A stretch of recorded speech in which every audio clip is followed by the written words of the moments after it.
you, I'm so tired to see this country na walang nangyayari, walang asenso ang pamumuhay ng bawat Pilipino.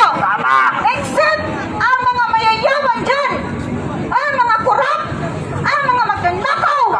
Wala silang pakialam dahil nag-iimbak sila ng pera para sa sarili nila. At pag nagkaroon ng problema sa bansang ito, anong gagawin nila?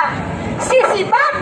Dahil nandoon na yung mga bahay nilang luxurious, mga sasakyan nila na binibili nila dito sa Pilipinas, at ang mga pera na dinadala nila doon sa ibang bansa. So safety na sila. So anong mangyayari sa ating mga dukha, mga mahihirap? Anong mangyayari sa atin? Sa bansang ito, kung manahimik lang tayo at hindi magsasalita, wala ang mangyayari sa atin.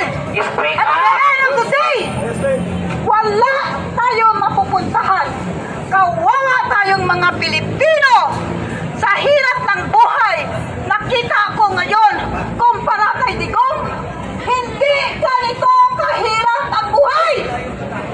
Dahil na nangyayari ngayon, dahil sa korupsyon, sa pagnanakaw, lalo tayong pinapahirapan. Walang awa ang Marcos na to. I'm not going to call you president because you're so lazy and weak leader and pangak. You don't know anything. Wala kang nalalaman sa nangyayari sa Pilipinas ngayon. Sa paligid, wala kang alam.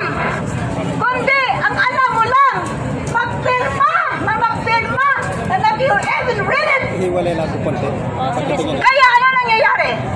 Natutuwa ang mga contractor na to.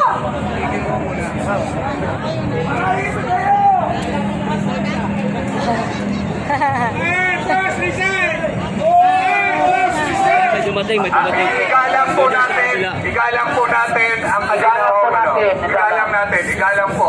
igalang natin ang kanilang pananaw at kanilang paninindigan. Awitan na natin sila. Kay sarap